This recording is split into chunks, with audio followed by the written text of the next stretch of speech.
Welcome to Telugu journalist channel. నా పేరు Vishnukumar, senior జర్నలిస్ట్ని. Jammu కాశ్మీర్లో పెహల్గామ్ అటాక్ తర్వాత భారత్ అన్ని వేదికల్లో కూడా పాకిస్తాన్ ఎండగట్టే ప్రయత్నం అనేది చేస్తుంది.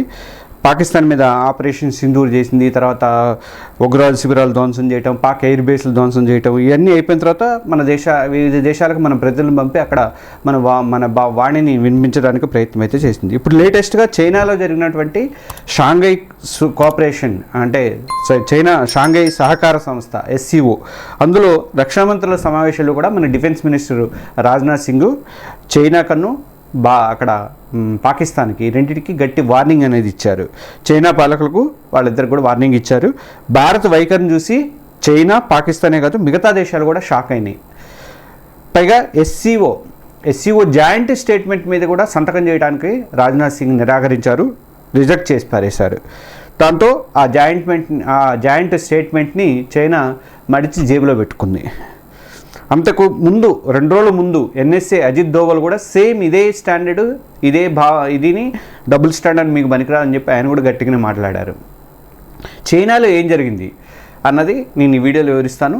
ఇంకా ఎవరైనా సరే సబ్స్క్రైబ్ చేసుకోకపోతే మన తెలుగు జర్నలిస్ట్ ఛానల్ని కింద సబ్స్క్రైబ్ అని బటన్ ఉంటుంది, ఆ బటన్ నొక్కండి. అలాగే దాని పక్కన బెల్ ఐకాన్ కూడా ఉంటుంది, అది కూడా నొక్కితే మేము పెట్టే ప్రతి వీడియోకి నోటిఫికేషన్ అనేవి వస్తాయి.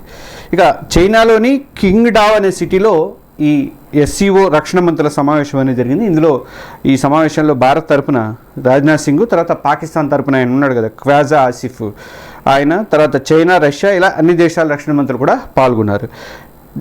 ఈ సమావేశం అయిపోయిన తర్వాత లాస్ట్లో జాయింట్ స్టేట్మెంట్ ఒకటి ఇస్తారు, దాని మీద అందరూ సంతకం చేయాలి. కానీ రాజ్నాథ్ సింగ్ మాత్రం ఆ స్టేట్మెంట్ మీద సైన్ చేయడానికి ఒప్పుకోలేదు, నో చెప్పేశాడు. ఎందుకంటే ఈ జాయింట్ స్టేట్మెంట్లో ఏప్రిల్ 22 నాడు జరిగినటువంటి జమ్మూ కాశ్మీర్లో జరిగిన పహల్గామ్ దాడి గురించి మెన్షన్ చేయలేదు.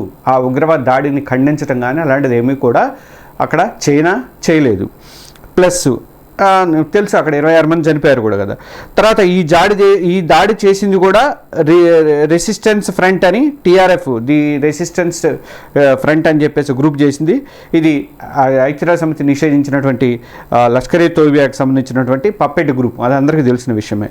కానీ ఈ దాడి గురించి మీరు ఎందుకు మెన్షన్ చేయలేదు? ముందు మాట్లాడినప్పుడు కూడా దాడి గురించి మాట్లాడినప్పుడు కూడా వాళ్ళు ఎందుకు మెన్షన్ చేయలేదు అంటే పాకిస్తాన్ చెప్పినట్లుగా చైనా ఆడుతున్నటువంటి గేమ్ అని చెప్పేసి అర్థమైపోయింది. అంతేకాదు ఈ స్టేట్మెంట్లో ఇంకొక దారుణమైన విషయం ఏంటంటే బలూచిస్తాన్లో అల్లర్లకు కూడా భారతే కారణం అని చెప్పేసి పరోక్షంగా ఆరోపణ చేశారు. మన పెహల్గామ్ని మేర్కొనకుండా బలూచిస్తాన్లో అల్లర్ల గురించి మాత్రం ఇండియాని టార్గెట్ చేసుకుంటూ ఈ స్టేట్మెంట్ అయితే రూపొందించారు. ఇదేం డబుల్ గేమ్ రా బాబు, మీరు ఇట్లా చేస్తున్నారని చెప్పి పెహల్గామ్ దాడి గురించి మాట్లాడకుండా బలూచిస్తాన్ గురించి చెప్తారా మీరని చెప్పి అసలు ఈ స్టేట్మెంట్ మీద నేను సంతకం చేసేది లేదని చెప్పి గట్టిగా రాజ్నాథ్ సింగ్ చెప్పేశారు. సంతకం చేయలేదు చివరికి.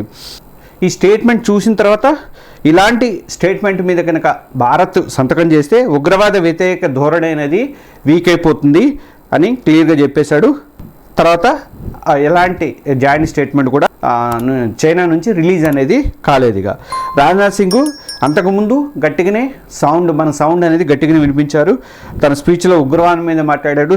శాంతి, శ్రేయస్సు ఉగ్రవాదంతో కలిసి ఉండలేవు. కొన్ని దేశాలు అంటే పాకిస్తాన్ డైరెక్ట్గా చెప్పకుండా ఉగ్రవాదాన్ని ప్రభుత్వ విధానంగా మార్చుకున్నాయి, తర్వాత ఉగ్రవాదులకు ఆశ్రమిస్తున్నాయి. ఇలాంటి డబుల్ స్టాండర్డ్స్కి SCOలో అసలు ప్లేస్ ఇవ్వద్దు అని చెప్పేసి, అంతేకాదు అలాంటి కంట్రీలను విమర్శించడానికి SCO 80% వెనక్కి తగ్గొద్దు అని చెప్పి కూడా ఆయన అన్నాడు. తర్వాత పహల్గామ్ దాడి గురించి కానీ ఆపరేషన్ సింధూర్ గురించి కానీ మాట్లాడారు.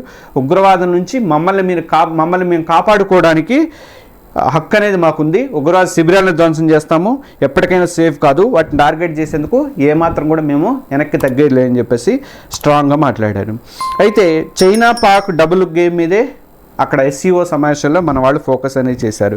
రాజ్నాథ్ సింగ్ మాత్రమే కాదు, 2 రోజుల క్రితము అజిత్ దోవల్, జాతీయ భద్రతా సలహాదారు అయినటువంటి అజిత్ దోవల్ కూడా చైనాకి ఇదే క్లియర్గా చెప్పాడు. ఉగ్రవాద విషయంలో మీరు డబుల్ స్టాండర్డ్స్ మానుకోవాలని చెప్పేసి ఆయన హెచ్చరించారు.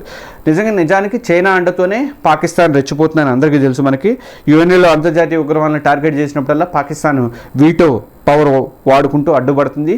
చైనా పాక్ మధ్య ఆల్ వెదర్ ఫ్రెండ్షిప్ అనమాట. ఏ టైంలో అయినా సరే వాడి ఫ్రెండ్షిప్ అనేది అలా కంటిన్యూ అవుతుందని మనకైతే అర్థమవుతుంది. ఇక చైనాలో జరిగిన సంగతి నిజంగా ఈ ఇన్సిడెంట్ చూస్తే మన దేశం ఉగ్రవాదం మీద ఎంత స్ట్రాంగ్గా ఉన్నది మళ్ళీ ఒక్కసారి ప్రపంచానికి తెలియజేసే అవకాశం అనేది దక్కింది. ఉగ్రవాద విషయంలో చైనా పాకిస్తాన్ యొక్క వైఖరిని మీ కామెంట్ రూపంలో తెలియజేయండి. అలాగే మన రాజ్నాథ్ సింగ్ కానీ అజిత్ దోవల్ కానీ చేసినటువంటి స్టాండ్ని మీరు ఎలా అనుకుంటున్నారనేది మీ కామెంట్స్ రూపంలో తెలియండి. ఈ వీడియో నచ్చితే కంపల్సరీగా లైక్ చేయండి. అలాగే మన ఛానల్ని సబ్స్క్రైబ్ చేసుకోవడం మాత్రం మర్చిపోవద్దు. Thank you.